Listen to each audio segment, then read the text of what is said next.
My name is Minjae Kim, and I'm in the Economic Sociology program, and I'm excited to talk about a chapter in my dissertation entitled "A Man is Known by His Cup: Signaling Commitment via Insincere Conformity."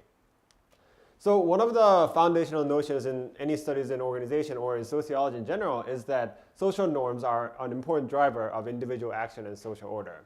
But at the same time, we often witness a lot of norms that persist even though a lot of people disapprove of them and do not like conforming to them.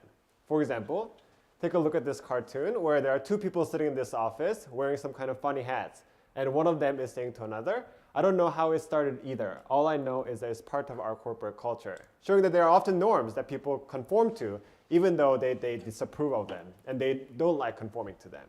Then insofar as they are unpopular, not endorsed by these people, most people in the group, they can be called unpopular norms. And the puzzle is, why might these unpopular norms persist? So existing research focuses on the misperception problem to solve this issue.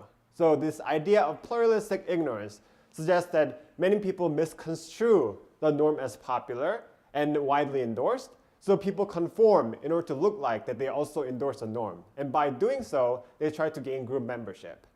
Then the implication of this research is that once the norm's unpopularity is visible, once it is known that most people disapprove of the norm, then that should be sufficient to stop conformity, because then people no longer need to pretend like that they endorse a norm.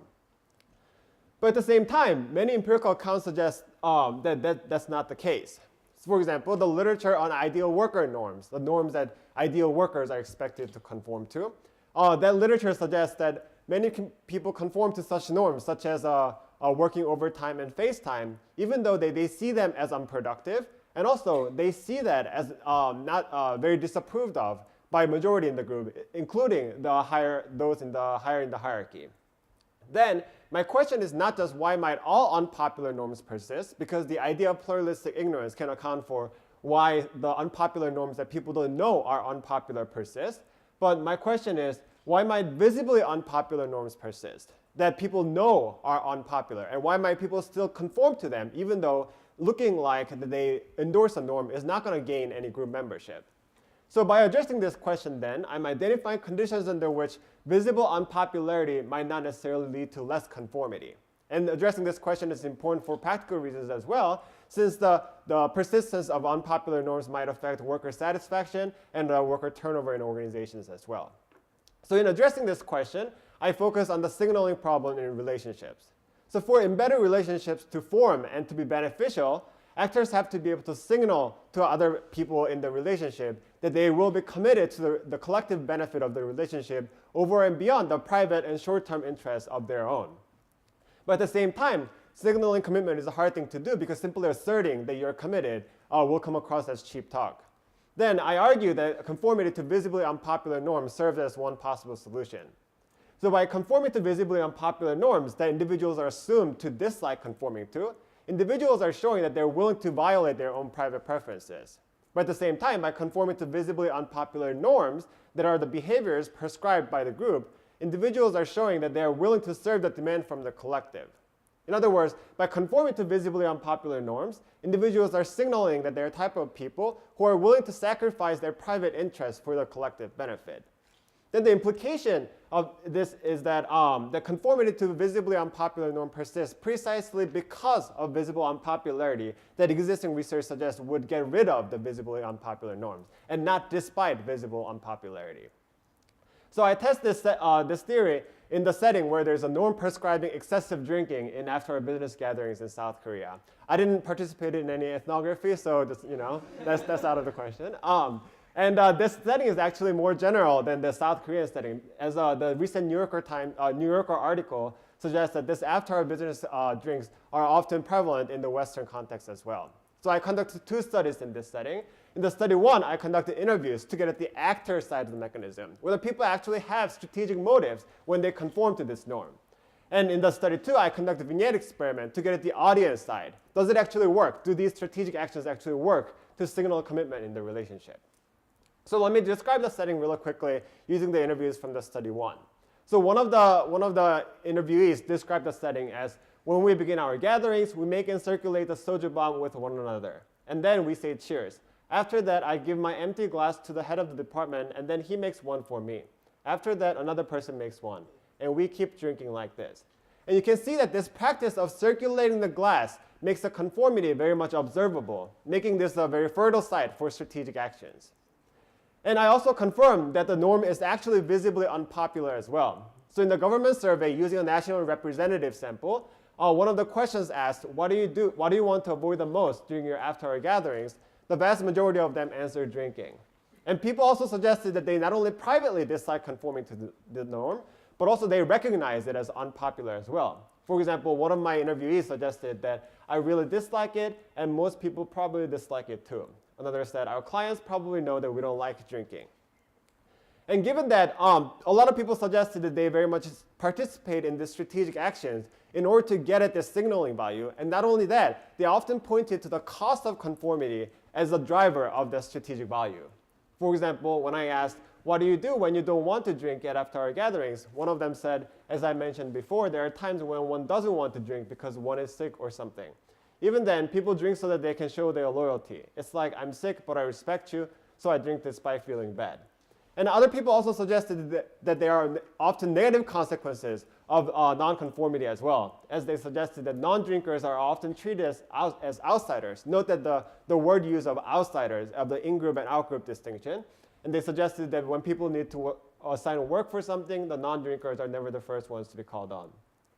So having established that people actually have strategic motives when they conform to this norm, does it actually work? Do these strategic actions actually work to enhance one's chance as a relationship partner and enhance one's perception of a commitment?